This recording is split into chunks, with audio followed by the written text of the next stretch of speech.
नमस्कार दोस्तों, मैं किंजल चौधरी स्वागत करता हूं आप सभी का पाथ फाइंडर पर। तो दोस्तों, एसिक आंसर राइटिंग सीरीज को कंटिन्यू करते हुए आज हम डिस्कस करने वाले हैं कैसे आप GS1 सोसाइटी टॉपिक में अच्छा आंसर लिख सकें। दोस्तों, अगेन ये GS2 सोशल इश्यूज की बात नहीं हो रही है, this is dealing with GS1 society. तो क्या आपका आंसर स्ट्रक्चर हो एज यूजुअल, जैसे हम डिस्कस करते हैं कोई फॉर्मूला जो कि आपको काम आए सोसाइटी के आमतौर के आंसर का क्वेश्चन को आंसर करने में। तो आइए आज की क्लास में इसी पर चर्चा करते हैं। तो मेरा नाम किंजल चौधरी है, आप मुझसे मेरे टेलीग्राम चैनल पर जुड़ सकते हैं जहां पर लेक्चर के बाद आपको PDF अपडेट्स मिल जाएंगे। साथ ही साथ नीचे दी गई मेरी अनअकैडमी प्रोफाइल है जहां पर आप मुझे फॉलो कर सकते हैं। इसके सिवा डिस्क्रिप्शन बॉक्स में एक लिंक है, तो अगर आपको कुछ भी सब्सक्रिप्शन रिलेटेड क्वेरी है, आपके मन में कोई भी सवाल है, तो वो आप मुझसे वहां पर पूछ सकते हैं।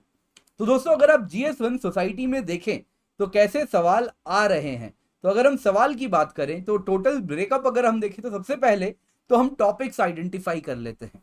तो अगर आप सोसाइटी में सिलेबस के अकॉर्डिंग टॉपिक्स देखें तो पहला है फीचर्स ऑफ इंडियन सोसाइटी। इसमें kinship, caste, diversity, tolerance, customs and traditions, ये सब आप इंक्लूड कर सकते हैं। तो ये आपका स्टैटिक पार्ट हो गया सोसाइटी टॉपिक का। उसके बाद टॉपिक है विमेन। विमेन में patriarchy, empowerment, working women, sex ratio, ये सारे इश्यूज आपको कवर होते हुए दिखेंगे। इसके बाद तीसरा जो टॉपिक है वो है पॉपुलेशन एंड एसोसिएटेड इश्यूज, जैसे पॉवर्टी एंड डेवलपमेंट इश्यूज। तो इसमें poverty, tribes, demography, migration, links with globalisation, ये सारे टॉपिक हो गए। फिर आता है कम्युनलिज्म, रीजनलिज्म एंड सेक्युलरिज्म। तो ये तीन टॉपिक हैं। और फिर ग्लोबलाइजेशन एंड अर्बनाइजेशन। दोस्तों, ग्लोबलाइजेशन बाकी टॉपिक्स में भी लिंक होके आता है, तो बाकी में भी हो सकता है कि इंडियन सोसाइटी कैसे ग्लोबलाइजेशन से बदल रही है, विमेन पर क्या प्रभाव पड़ रहा है ग्लोबलाइजेशन का। तो ग्लोबलाइजेशन आप कह सकते हैं काइंड ऑफ खिचड़ी है जो किसी में भी घुसाई जाई जा सकती है। रादर आलू है, अगर आप खाना बनाते हैं तो किसी भी व्यंजन में आप उसको डाल सकते हैं। तो ग्लोबलाइजेशन कुछ वैसी ही टॉपिक है। एंड फाइनली है अर्बनाइजेशन। तो दोस्तों, अगर आप आमतौर पर सवाल देखें कितने सोसाइटी GS1 में आ रहे हैं, तो आप देखेंगे 6 से 7 सवाल आपको देखने मिलेंगे। 5 से 7, रादर 6 से 7 सवाल आपको देखने मिल जाएंगे। 5 6 7, 5 6 7 की तरह चेंज हो रहा है। एंड अगर आप टॉपिक वाइज देखें तो फीचर्स ऑफ इंडियन सोसाइटी से 13 सवाल आते हैं, विमेन से 10 सवाल आते हैं, पॉपुलेशन एंड एसोसिएटेड इश्यूज वगैरह से 10 सवाल आते हैं, कम्युनलिज्म से 2 आए हैं, रीजनलिज्म से 5 आए हैं, सेक्युलरिज्म से 3 आए हैं, ग्लोबलाइजेशन से अब तक 6 सवाल आए हैं, अर्बनाइजेशन से 6 आए हैं। अगेन ये जो टॉपिक्स में जो क्वेश्चन का स्प्रेड है ये थोड़ा ज्यादा हो रहा है, क्योंकि अगेन काफी क्वेश्चंस ओवरलैप हो जाते हैं टॉपिक्स के अकॉर्डिंग। तो हो सकता है किसी टॉपिक को हम ग्लोबलाइजेशन टॉपिक में बांट दें, किसी को फीचर्स ऑफ इंडियन सोसाइटी में भी बांट सकते हैं, तो क्योंकि मिक्स हो जाता है। तो ओवरऑल आप अगर देखें तो कुछ इस प्रकार का सवाल का डिस्ट्रीब्यूशन आपको देखने मिलेगा। तो अब सवाल उठता है किस प्रकार के सवाल सोसाइटी टॉपिक में आते हैं। तो दोस्तों, सबसे पहले तो आपको बता देता हूं, कोई भी अब तक थ्योरी बेस्ड क्वेश्चन नहीं आया है। यूजुअली यूपीएससी अवॉइड करती है कि किसी थिंकर्स की बात पूछ ले या किसी सोसाइटी में किसी थ्योरी क्वेश्चन को पूछ लिया जाए, तो वैसा सवाल यूजुअली नहीं आता है। तो टाइप्स ऑफ क्वेश्चन हमेशा एनालिटिकल होते हैं। कुछ होता है स्टैटिक इशू बेस्ड, जैसे कि पिछले साल आया empowering women is the key to control population growth. तो दोस्तों, ये आप देख सकते हैं, empowering women is the key to control population growth.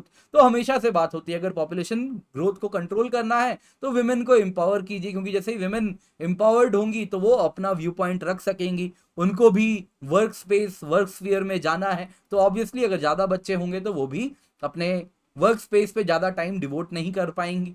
तो इस वजह से हमेशा से कहा जाता है अगर पॉपुलेशन कंट्रोल करना है तो विमेन को एम्पावर करना है। तो ये स्टैटिक है, जब भी पॉपुलेशन ग्रोथ की बात होगी, पॉपुलेशन कंट्रोल की बात होगी, तो विमेन एम्पावरमेंट साथ में आता है। अब यहाँ पे मैं आपको नहीं कहूंगा कि आप जाके कोई थ्योरी एंड कोई थिंकर को कोट करना शुरू कर दें कि कैसे सोशल कैपिलैरिटी होती है और उसकी क्या थ्योरी है, तो वो सब आपको बताने की आवश्यकता यहाँ पर नहीं है।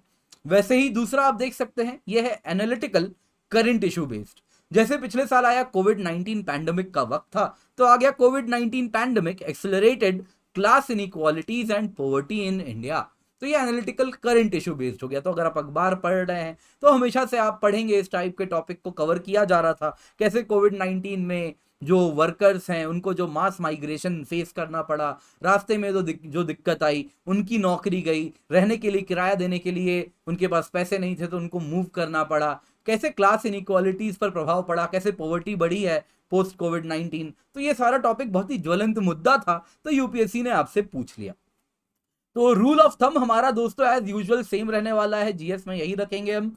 तो अगर 10 मार्कर क्वेश्चन है तो मुझे 10 पॉइंट्स चाहिए, 1.5 से 2 पन्ने में आपको लिखना है, 7 मिनट में लिखना है।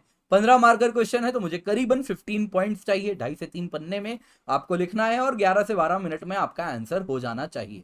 तो आइए सोसाइटी के क्वेश्चंस का अप्रोच क्या होना चाहिए उसको देखते हैं।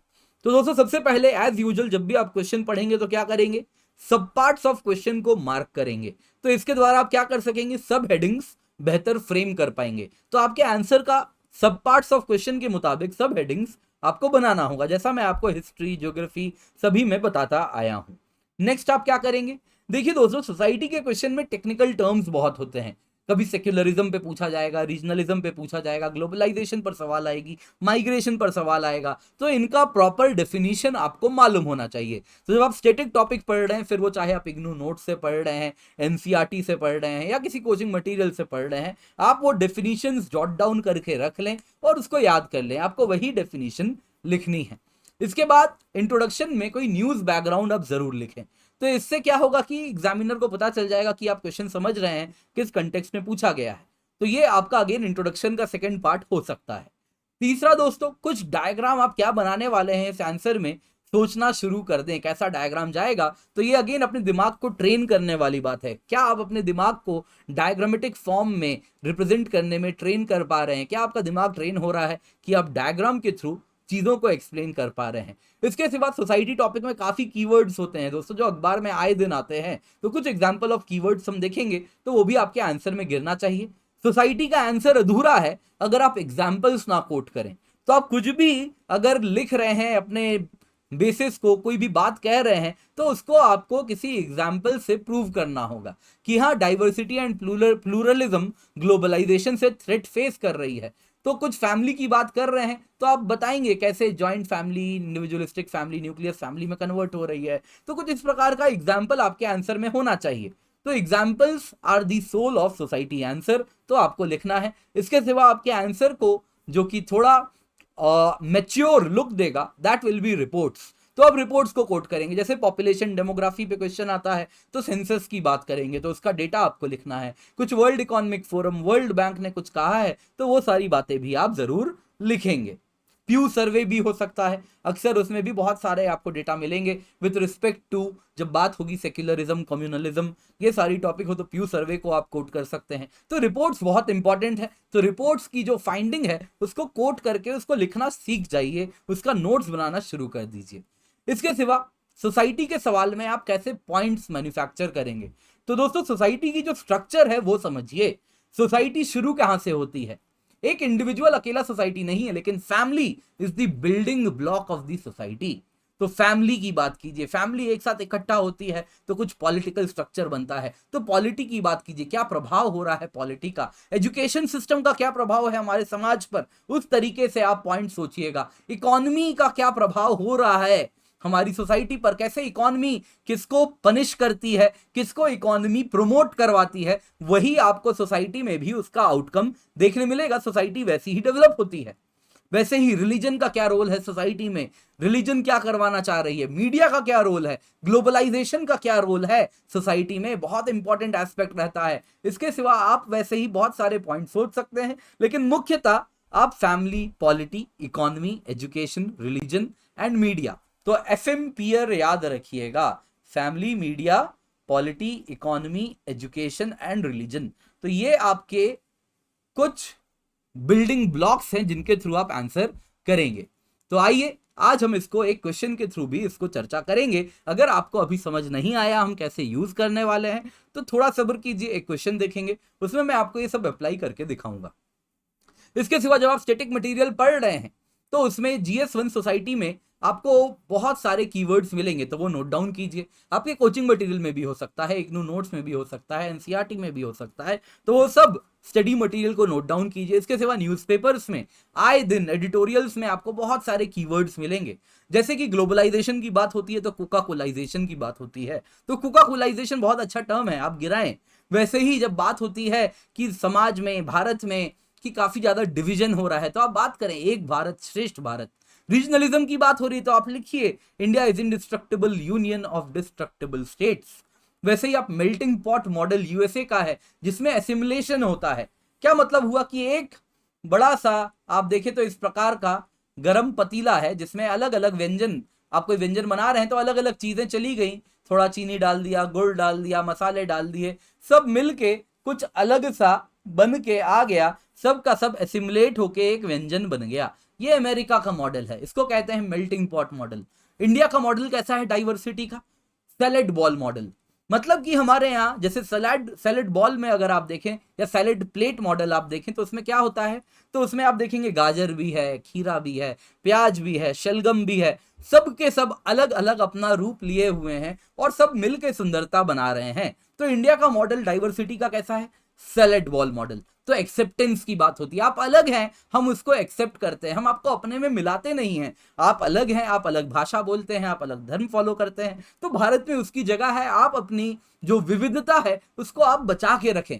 हम आपको अपने में मिलाने की कोशिश नहीं करेंगे कि मिला के एक अमेरिकन मॉडल बन गया, नहीं, वैसा नहीं है। India is salad ball model, acceptance. तो ये सारा टर्म आपके आंसर में आएगा तो अच्छा लगेगा।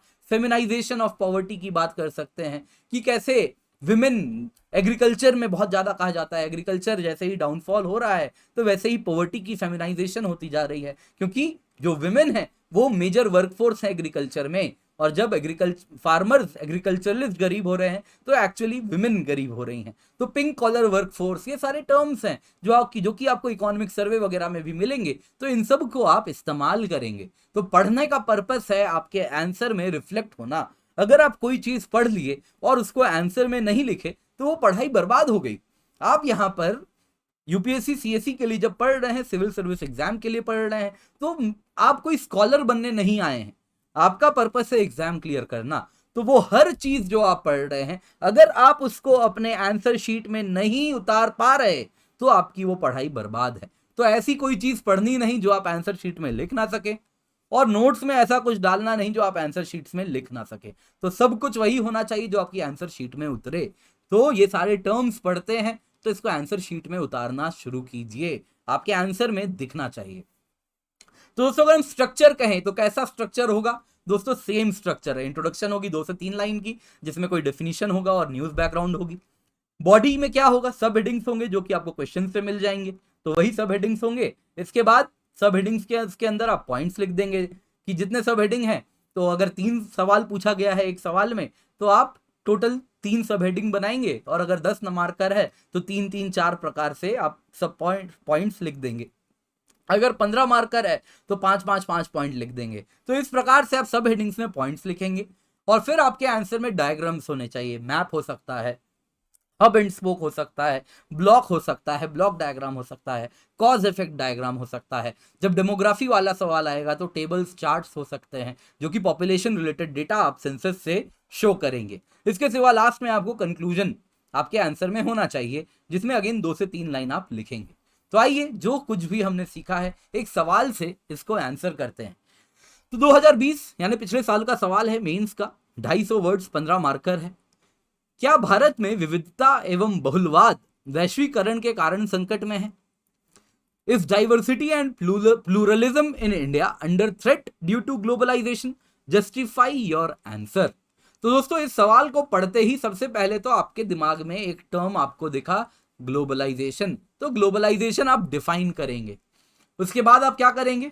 ग्लोबलाइजेशन डिफाइन करेंगे जरूर, तो डेफिनेशन ऑफ ग्लोबलाइजेशन लिखेंगे। इसके सिवा सवाल पढ़ते ही आपके दिमाग में एग्जाम्पल आने चाहिए। क्या आप इस सवाल में जो पूछा गया है क्या आप उससे एक्सेप्ट करते हैं? Is diversity and pluralism in India under threat due to globalization? क्या ये यस है? जरूरी नहीं है अगर सवाल में दिया तो आप सिर्फ यस ही लिखेंगे, या फिर ये नो है, या फिर ये बोथ है। तो दोस्तों आपको पॉइंट्स बनाने हैं तो आप क्या करेंगे? यस नो दोनों कवर करेंगे और लास्ट में कंक्लूड करेंगे बोथ। तो समझ आया आपको? तो यहां पे आप क्या करेंगे? पढ़ते ही आपके सवाल में सबसे पहले तो आपको समझ आना चाहिए कि आपको ये 3 प्रकार, 2 यस भी लिखना है कि हाँ diversity and pluralism in India under threat है ड्यू टू ग्लोबलाइजेशन। हाँ बिल्कुल है। कुछ आप दिखाएंगे नहीं, ग्लोबलाइजेशन से आप कुछ काउंटर एग्जाम्पल से शो करेंगे कि नहीं डाइवर्सिटी तो स्ट्रेंथन हो रही है ग्लोबलाइजेशन से, तो आप ये भी शो करेंगे। कुछ आप ऐसा भी एग्जाम्पल शो करेंगे कि हाँ ग्लोबलाइजेशन हमारे डाइवर्सिटी एंड प्लूरलिज्म के लिए थ्रेट बन चुकी है, तो ये दो भी शो करेंगे और कोई डायग्राम आप क्या बना सकते हैं आप वो भी सोचेंगे। तो आइए आंसर देखते हैं। तो ग्लोबलाइजेशन जैसा मैंने कहा आप डेफिनेशन से स्टार्ट करेंगे, तो आप लिखिए। तो एक स्टैंडर्ड डेफिनेशन आपको मैं दे रहा हूं। तो globalization refers to increasing world wide integration of economic, cultural, political, religious and social systems. तो दोस्तों ये बहुत अच्छा डेफिनेशन है ग्लोबलाइजेशन का, आप चाहें तो उसको अपने आंसर में नोट डाउन कर सकते हैं। तो क्या हुआ globalization? Integration economic, cultural, political, religious and social systems का। इसके बाद आप क्या करेंगे? तो आप सवाल से इसको कनेक्ट करेंगे। ऐसे ही तो नहीं ना कि ग्लोबलाइजेशन की डेफिनेशन लिख के आप सीधा बॉडी पे चढ़ गए, नहीं, आपको सवाल से कनेक्ट करना है। सवाल हो रहा है इंडिया के कंटेक्स्ट में, क्या इंडिया ग्लोबलाइजेशन से थ्रेट फेस कर रहा है? तो आप लिखेंगे India which is world's oldest, largest and continuous civilization. Indus valley civilization से हमारी कंटिन्यूअस सिविलाइजेशन है, सिविलाइजेशन में कभी ब्रेक नहीं आया।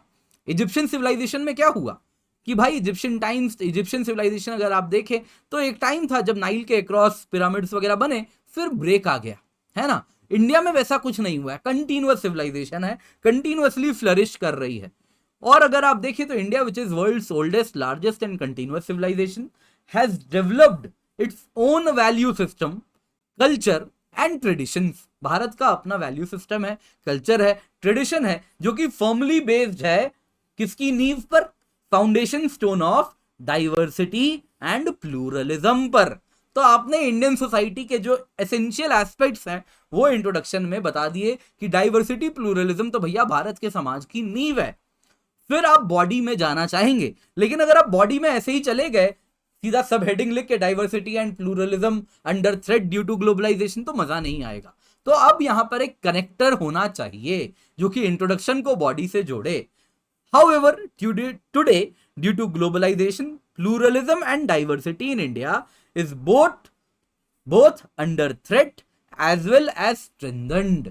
तो आपने बता दिया, एग्जामिनर को बता दिया मेरा स्टैंड क्या है, कि मैं दोनों एस्पेक्ट कवर करने वाला हूं या करने वाली हूं कि हाँ ग्लोबलाइजेशन अंडर थ्रेट भी है, ग्लोबलाइजेशन इंडिया के डाइवर्सिटी एंड प्लूरलिज्म को थ्रेटन भी कर रहा है, और ग्लोबलाइजेशन इंडिया की डाइवर्सिटी एंड प्लूरलिज्म को स्ट्रेंथन भी कर रहा है। तो आइए, तो ये कनेक्टर बड़ा इंपॉर्टेंट होता है, ये आपके आंसर को सडन ब्रेक नहीं देता, एक कनेक्शन देता है। तो एग्जामिनर को कनेक्शन मिलता है पढ़ने में, सडन ब्रेक्स नहीं आते। तो सडन ब्रेक्स आते हैं तो मजा नहीं आता, समझ नहीं आता आप कहां से इस पॉइंट पे कूद गए। तो अब जब आप कूदेंगे तो एग्जामिनर समझ गया कि अब दो सब हेडिंग आने वाली है as demanded by the question. तो पहला आप लिखेंगे हाँ diversity and pluralism under threat due to globalization. कैसे ग्लोबलाइजेशन से diversity and pluralism under threat है? तो पहला, जैसा मैंने आपको बताया, F peers model, FM peer model आप फॉलो करने वाले हैं।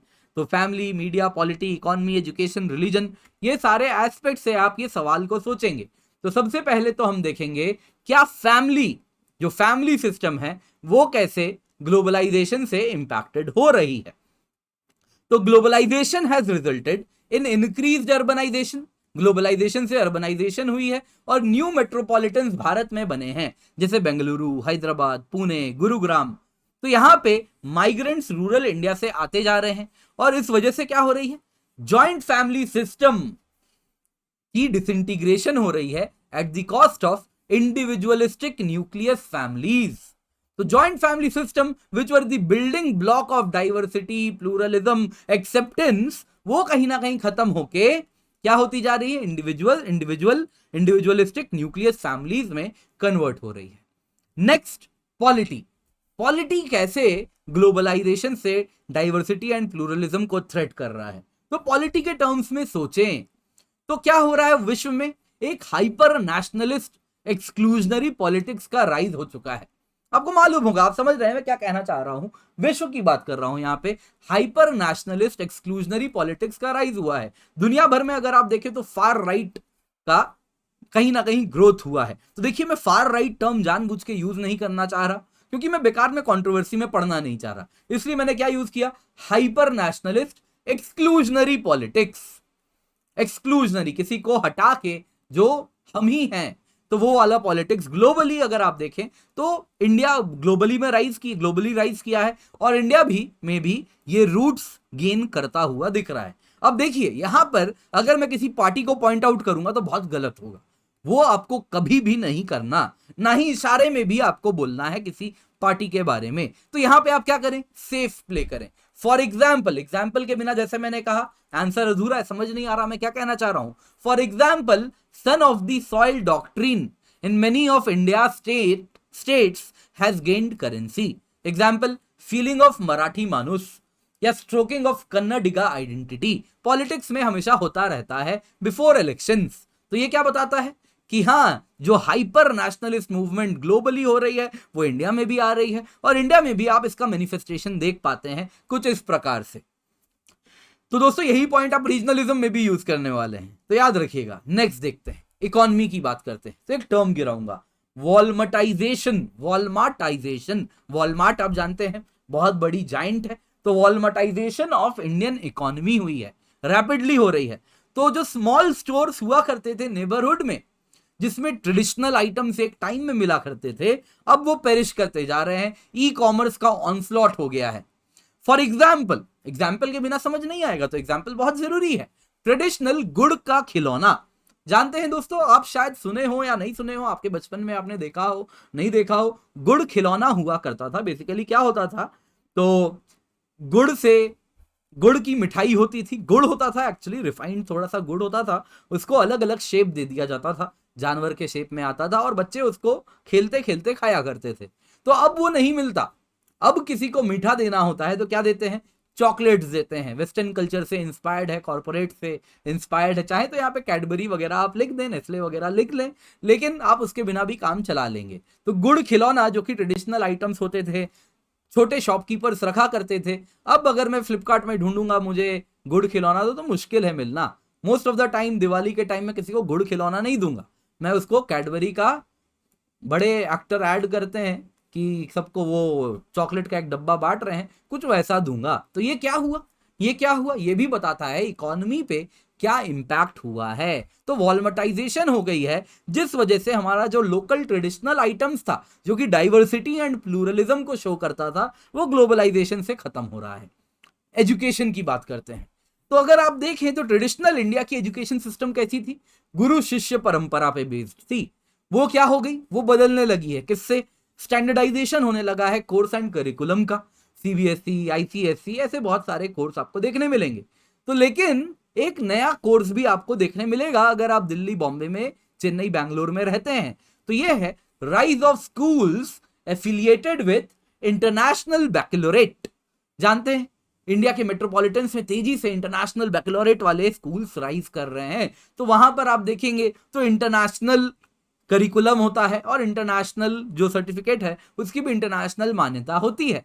पर जाहिर सी बात है उन स्कूल्स में अगर आप उनका जो कोर्स करिकुलम देखेंगे तो उसमें इंडियन कंटेंट बहुत कम है, वो मेजरली ग्लोबल कंटेंट है, ग्लोबल कोर्स करिकुलम को फॉलो कर रहा है। तो इस प्रकार के स्टूडेंट्स क्या होंगे, वो ओन कल्चर एंड ट्रेडिशन से लेस अवेयर होने वाले हैं, और धीरे धीरे उनकी जो लोकल परंपरा है, जो कि गुरु शिष्य परंपरा में इंपार्ट होती थी, वो हम नहीं कर पाएंगे। अब मैं बेकार में यहाँ पे सीबीएसई, आईसीएसई को नहीं पॉइंट किया, क्योंकि उसमें इंडियन कंटेंट है, लेकिन इंटरनेशनल बैकलॉरेट देखे तो उसको तो पक्का पक्का मैं आइडेंटिफाई कर सकता हूं।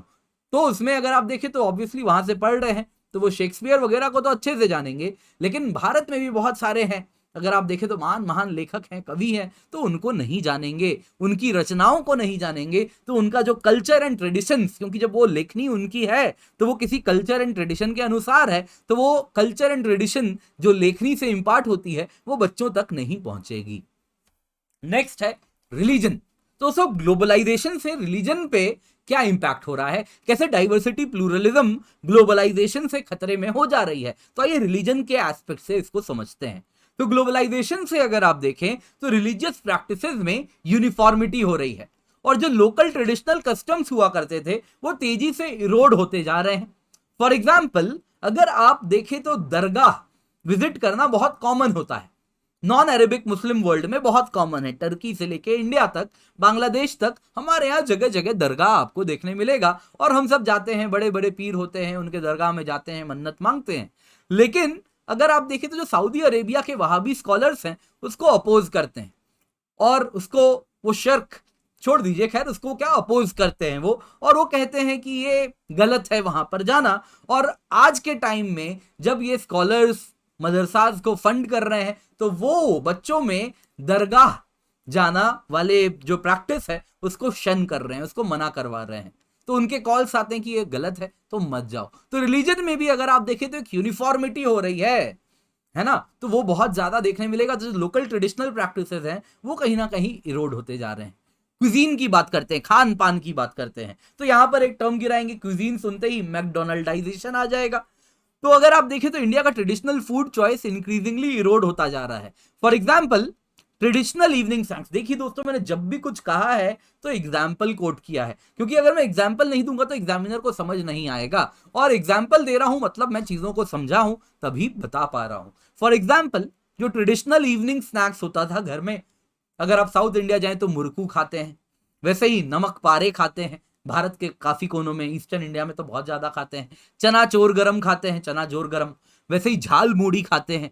तो ये सब क्या होता जा रहा है, तेजी से रिप्लेस हो रहा है किसके द्वारा, बर्गर, पिज्जा, नाचोज, ये सब खाना शुरू कर दिया है। तो हमारा जो ट्रेडिशनल फूड है, जो क्विजीन है, वो भी कहीं ना कहीं खत्म होती जा रही है। फिर हम देखेंगे लैंग्वेज की बात करेंगे, कैसे लैंग्वेज खतरे में आ गया है बिकॉज ऑफ ग्लोबलाइजेशन।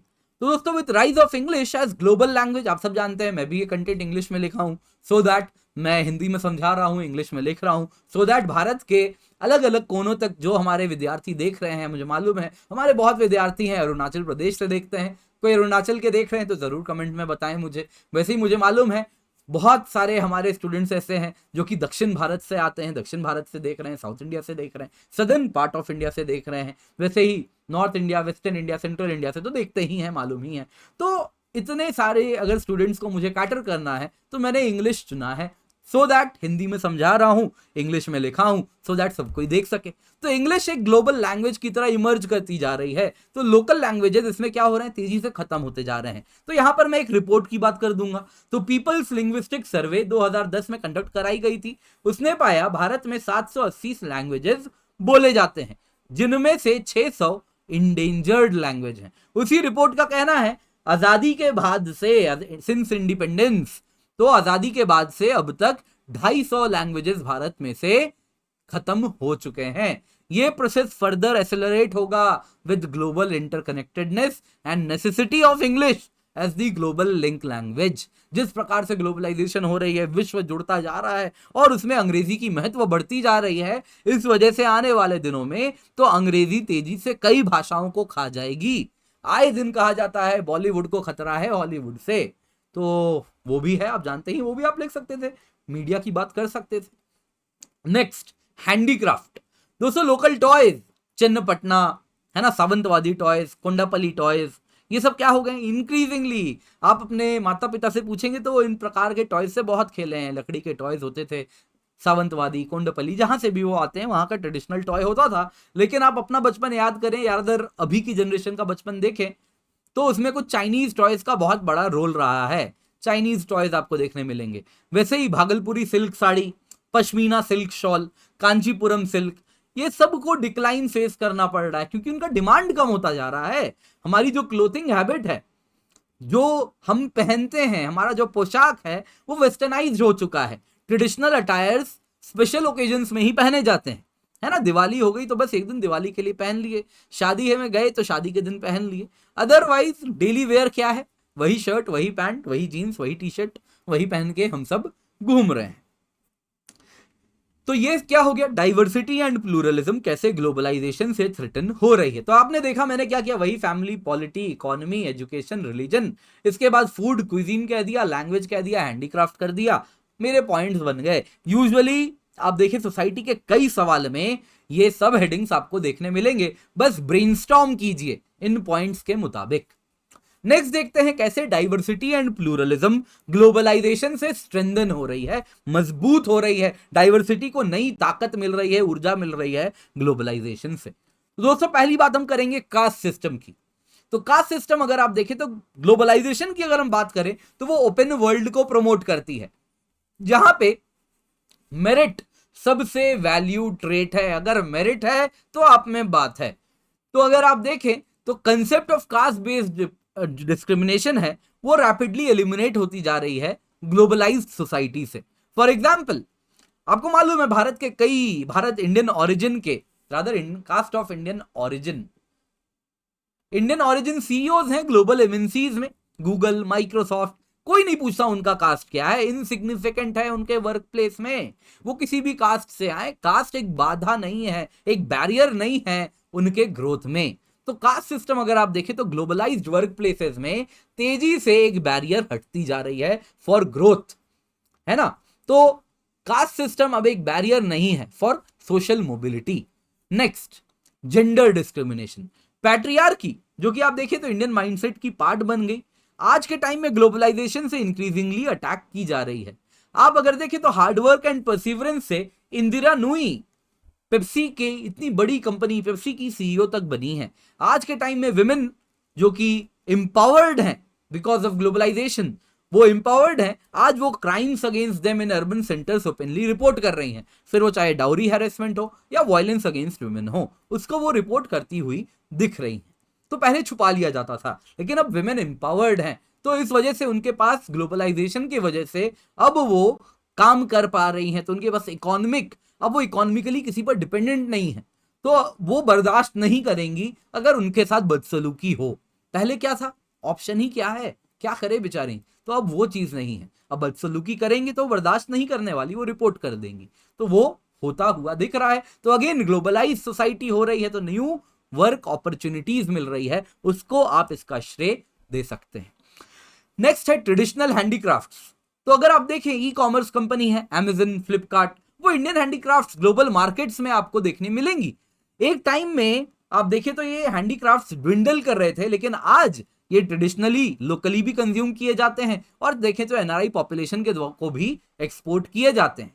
तो ग्लोबली एक्सपोर्ट किया जा रहा है। तो अमेजन, फ्लिपकार्ट है, इसके सिवा कई आप देखें तो ट्रेडिशनल झार क्राफ्ट देखेंगे, मिथिला क्राफ्ट देखेंगे, अलग अलग साइट्स एंड एजेंसीज आपको देखने मिलेंगे जो कि ट्रेडिशनल हैंडीक्राफ्ट्स को सपोर्ट कर रहे हैं। वैसे ही सरकार का भी है ना, कॉटेज इंडस्ट्री का अपना एक ई कॉमर्स साइट है, तो वो भी आप देख सकते हैं, सरकारी साइट है, तो वो भी आप एग्जाम्पल में लिख सकते थे। नेक्स्ट, मीडिया की बात करते हैं। दोस्तों, एक टाइम में अगर आप देखें तो मास मीडिया कैसी थी, कुछ एलिट्स के क्लचेस में थी। आप देख लीजिए ना, जितना भी आप अखबार देखिए आज के टाइम में, सब क्या कहते हैं, हम 150 साल, 200 साल, 250 साल पुराने अखबार हैं, है ना। तो ये अखबार एक फैमिली के द्वारा रन हो रहा है। आम आदमी मुंह उठा के कभी भी अखबार नहीं खोल पाता, है ना। तो मास मीडिया, या फिर अगर आप न्यूज हाउसेस देखें तो कुछ ग्रुप्स हैं जो कि सालों से चला रहे हैं। तो मीडिया अगर आप देखें, मास मीडिया देखें, बॉलीवुड भी देखें, तो क्या है, कुछ एलिट्स के क्लचेस में है। लेकिन आज के टाइम में ये अगर आप देखें तो एक ओपन प्लेइंग फील्ड बनता जा रहा है। एग्जाम्पल आप जानते हैं, एक बहुत अच्छा यूट्यूब चैनल है, अब तो बहुत बड़ा एजेंसी बन चुका है, बड़े बड़े वो आप देखें तो अमेजन से लेके, प्राइम से लेके, नेटफ्लिक्स तक उनके शोज आते हैं, है ना। वो टीवीएफ आपको मालूम होगा।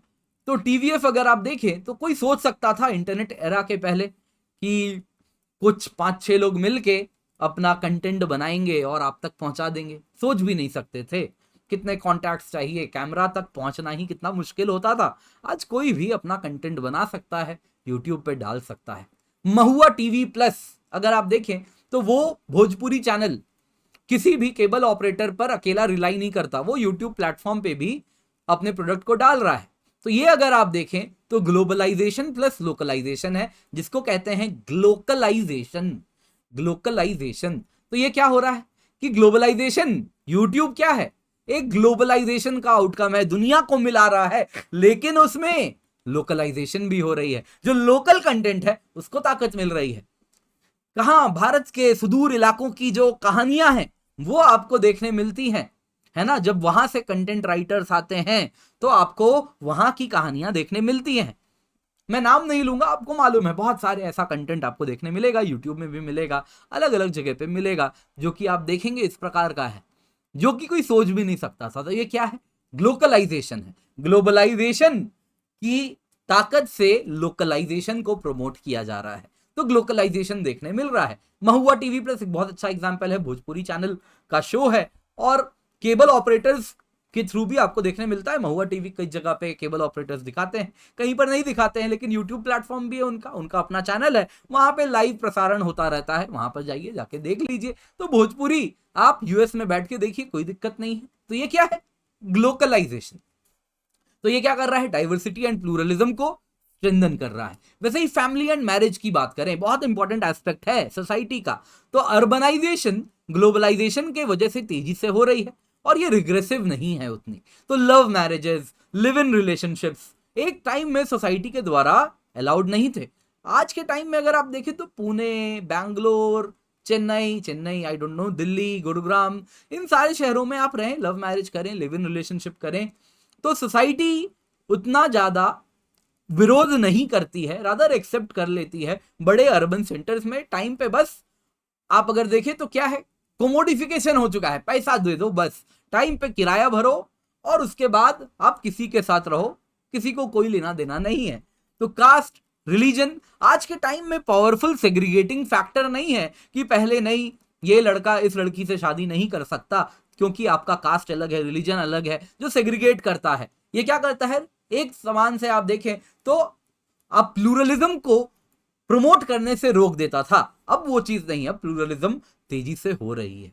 वैसे ही अब बात कर सकते हैं सोशल रिफॉर्म्स की। तो ग्लोबलाइजेशन से ह्यूमैनिटेरियनिज्म की वैल्यूज को बहुत ज्यादा स्ट्रेंथ गेन किया है। तो अगर आप देखें तो एक्सप्लॉइटेटिव प्रैक्टिसेस जो कि आदम काल तो नहीं, जब कुरीतियां आती हैं रिलीजन में तब से चली आ रही हैं, जैसे ट्रिपल तलाक, जैसे देवदासी सिस्टम, तो इन सब को ग्लोबल सपोर्ट मिला है इनको हटाने के लिए, इन एक्सप्लॉइटेटिव प्रैक्टिसेस को हटाने के लिए। और इस तरीके से आप देखें तो वो विमेन जो कि अब तक आप देखें तो सफर कर रही थी इससे, अब वो सफर नहीं कर रही, तो वो सोशल रिफॉर्म हो पा रहा है। तो ग्लोबलाइजेशन के वजह से आप देखें तो ह्यूमैनिटेरियनिज्म को बहुत ज्यादा स्ट्रेंथ मिला है, तो ये सारे रिफॉर्म्स भी धर्म में हो पा रहे हैं।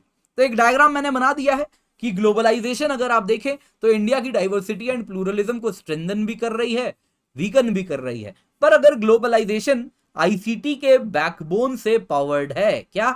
लोकलाइजेशन, आईसीटी के बैकबोन से पावर्ड लोकलाइजेशन हो जाए तो क्या बन जाता है? ग्लोकलाइजेशन। और ये क्या करता है? इंडिया के डाइवर्सिटी एंड प्लूरलिज्म को स्ट्रेंथन करता है। तो ये डायग्राम आप कहीं भी साइड में बना सकते थे, मेरे पास जगह नहीं थी क्योंकि मैं तो स्लाइड में लिख रहा हूं, तो इसलिए जगह नहीं बची। तो आप चाहे तो इसको कहीं पर अपने आंसर की में कुछ इस प्रकार से जब आप लिखते हैं तो यहां पर एक डायग्राम ऐसे बना सकते थे, ये वाला, और यहां पर आप लिख रहे हैं पॉइंट्स पॉइंट्स पॉइंट्स और यहां पे डायग्राम।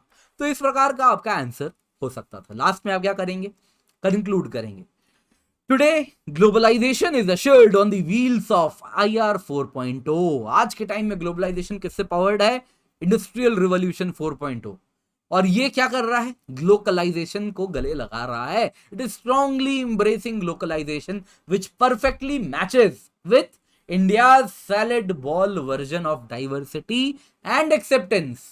टॉलरेंस नहीं है दोस्तों, आपको टॉलरेट कर लिए, बहुत पका रहे हो लेकिन टॉलरेट कर लिए, नहीं, एक्सेप्टेंस। आपका व्यू पॉइंट अलग है, मेरा व्यू पॉइंट अलग है, तो वो, लेकिन आप अपने जगह आप जो कह रहे हैं ठीक है, मैं एक्सेप्ट करता हूं, आपका व्यू पॉइंट है, दैट इज एक्सेप्टेंस। तो इसीलिए कई लोग कहते हैं कि इंडिया का समाज, don't say we don't believe in tolerance, we believe in acceptance. हमारे यहां हमेशा से एक्सेप्टेंस रहा है, we believe in acceptance, salad bowl version रहा है।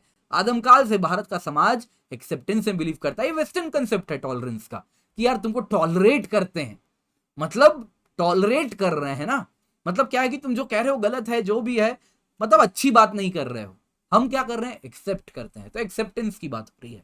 तो India salad bowl version of diversity and acceptance के साथ ग्लोकलाइजेशन आज के टाइम में देखने मिल रहा है। लेकिन एबव एग्जांपल्स शो करते हैं ग्लोबलाइजेशन एक डबल एज्ड स्वॉर्ड है, जो कि एक हाथ में डाइवर्सिटी एंड प्लूरलिज्म को इरोड भी करता है, लेकिन वहीं दूसरे हाथ में डाइवर्सिटी एंड प्लूरलिज्म को स्ट्रेंथन भी करता है।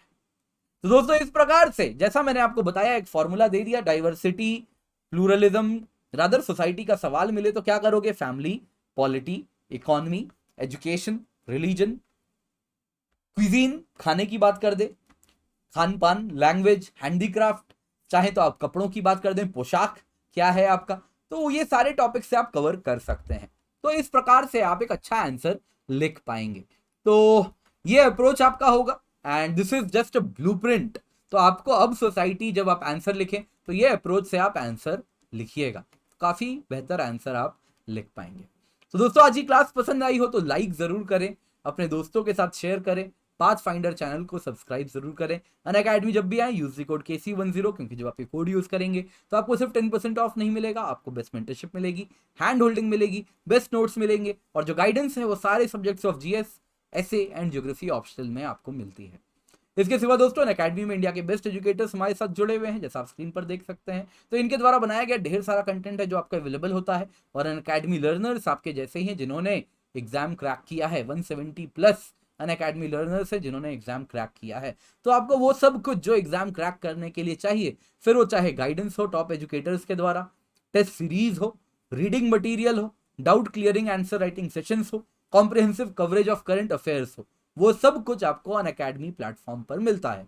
फ्री टेस्ट सीरीज भी है दोस्तों, अभियान, T20 daily current affairs, Unacademy combat, जिसका आप हिस्सा बन सकते हैं। इसके सिवा आप डिस्क्रिप्शन बॉक्स में देखें एक लिंक है, तो वो लोन के लिए आप अप्लाई कर सकते हैं। आपके मन में जो भी सवाल है वहां पर पूछें, मैं आपको जरूर आंसर करूंगा। इसके सिवा दोस्तों प्लस कोर्स की जो 2 साल की कीमत है वो है 64,800 रुपए, 2 साल की आइकनिक की कीमत है 1,04,175 रुपए एंड 1 साल की ऑप्शनल सब्सक्रिप्शन की कीमत है 24,750 रुपए।